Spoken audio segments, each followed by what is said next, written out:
The Pittsburgh Steelers are sticking with Justin Fields as their starting quarterback for the upcoming Week 5 matchup against the Dallas Cowboys.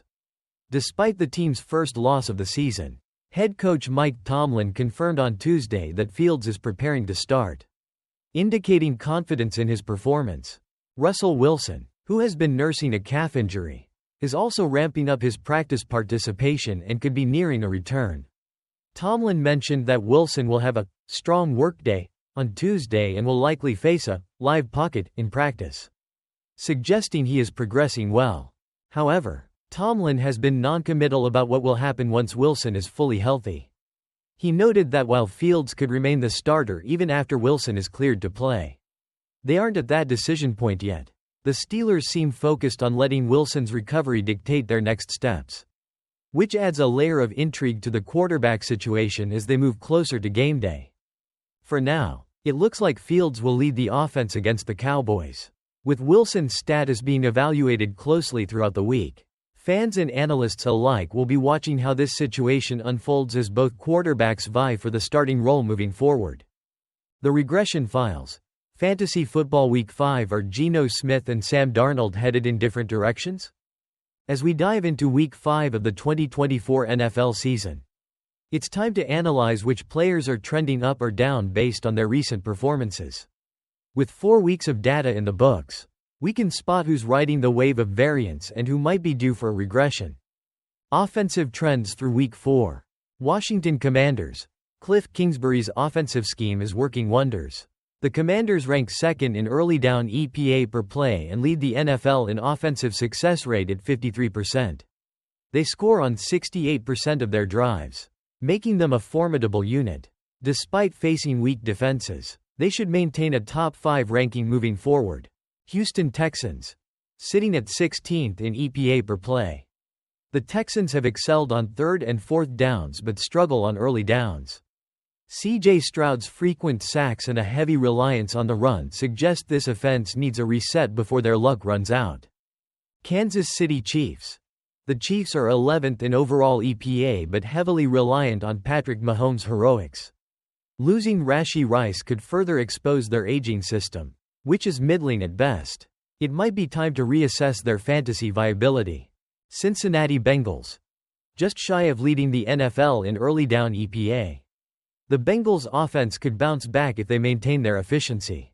Joe Burrow is enjoying one of the lowest pressure rates in the league, setting up T. Higgins and Jamar Chase for potential breakout games. Carolina Panthers. Since Andy Dalton took over, the Panthers are 7th in EPA per play, aligning with top offenses like the Bengals and Lions. Dalton's steady performance is helping this offense thrive. New Orleans Saints. After a hot start, the Saints have cooled significantly, ranking 22nd in EPA per play over the past 2 weeks. Their run-heavy strategy could limit the fantasy potential of everyone except Alvin Kamara and possibly Chris Olave. Positive regression candidates. Geno Smith, C.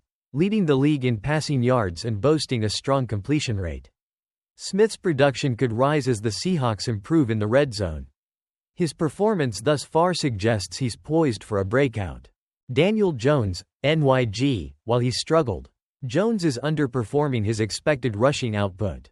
A return to form in this area could significantly boost his fantasy value. Brock Purdy, SF, 2nd in passing yards. Purdy's touchdown rate is low given his efficiency. Expect a bounce back, especially against a weak Arizona defense.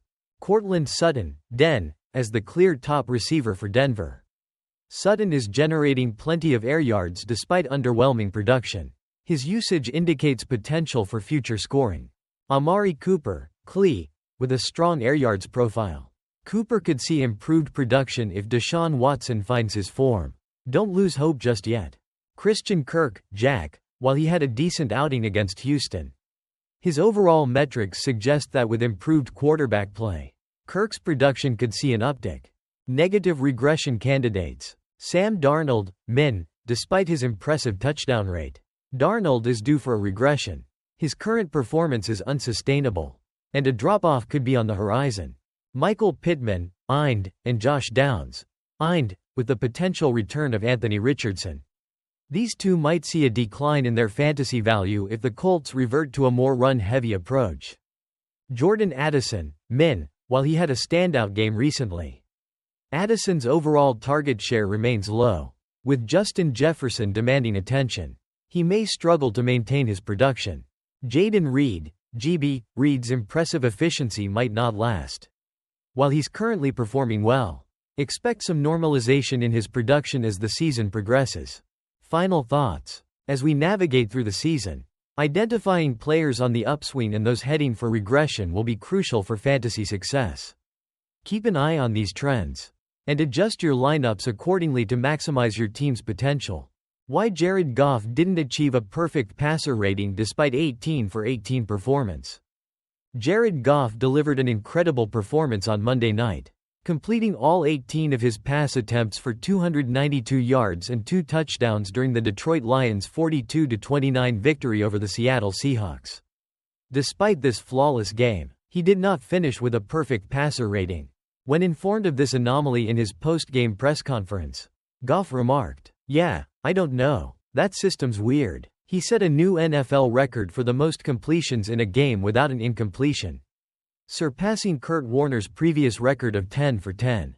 However, Goff's passer rating was 155.8 out of a possible 158.3. Falling short of perfection, several factors contributed to this. Sacks and safety. Goff was sacked 3 times, including a critical safety late in the game. Offensive penalty. An incomplete pass in the fourth quarter was negated due to an offensive pass interference call on teammate Brock Wright. The primary reason for his non-perfect rating was the percentage of touchdown passes per passing attempt. A quarterback needs a minimum of 11.9% to achieve a perfect rating, and Goff finished at 11.1%. Interestingly, he would have received a perfect passer rating had he attempted 2 fewer passes. In an odd twist, the Lions achieved a perfect passer rating as a team, and Goff even caught an 8-yard touchdown pass from Amon-Ra St. Brown, his first career touchdown reception. Despite his standout performance, Goff was overlooked for the game ball, which went to receiver Jameson Williams, safety Kirby Joseph, and offensive coordinator Ben Johnson. Lions coach Dan Campbell later expressed his regret upon learning of Goff's perfect completion record. "I just gave the game ball to somebody else, so I feel awful right now," Campbell admitted. Goff, taking it all in stride, laughed it off, saying, "That's okay. I'm just happy we got the win." It was indeed a night to remember for Goff, even if he didn't receive the accolades he might have expected. Aaron Rodgers provides update on swollen knee after loss to Broncos. Following the New York Jets' loss to the Denver Broncos, quarterback Aaron Rodgers shared an update on his physical condition, noting that he was feeling a little banged up. During an appearance on the Pat McAfee Show, Rodgers acknowledged that while he is dealing with some wear and tear typical for this point in the season, he didn't specify any particular injuries.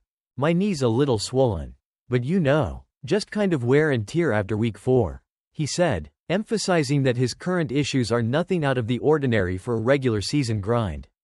Despite the minor setback, there appears to be no concern about his availability for Sunday's game in London. However, the swelling in his knee could affect his mobility both in and out of the pocket against the aggressive Minnesota Vikings defense. Fans will be watching closely to see how he manages his condition as the season progresses. NFL news updates. Davante Adams requests trade. Rashee Rice undergoes tests. Vikings stay undefeated. Week 4 has wrapped up, leaving us with a surprising undefeated team, the Minnesota Vikings, led by MVP candidate QB Sam Darnold. Much like Geno Smith's resurgence with the Seattle Seahawks, Darnold's success illustrates how a quarterback's trajectory can shift dramatically with the right coaching and support. On a more concerning note, the Indianapolis Colts are likely relieved about the status of QB Anthony Richardson. According to NFL Network's Tom Pelissero, Richardson is considered day-to-day with oblique and abdominal strains after leaving Sunday's 27-24 win against the Pittsburgh Steelers due to a hip issue. He was replaced by veteran Joe Flacco, but early indications suggest the Colts are being cautious with Richardson's recovery. In contrast, other teams are facing more pressing issues. On Tuesday, NFL Network's Ian Rapoport reported that Davante Adams is seeking a trade from the Las Vegas Raiders. This news follows head coach Antonio Pierce's endorsement of an Instagram post suggesting Adams may have played his final game for the team.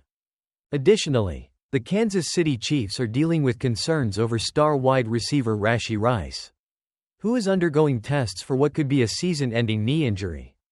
Coach Andy Reid mentioned that full clarity on Rice's condition might not be available for some time, but it appears he is likely to be out indefinitely. Stay tuned as the NFL landscape continues to evolve.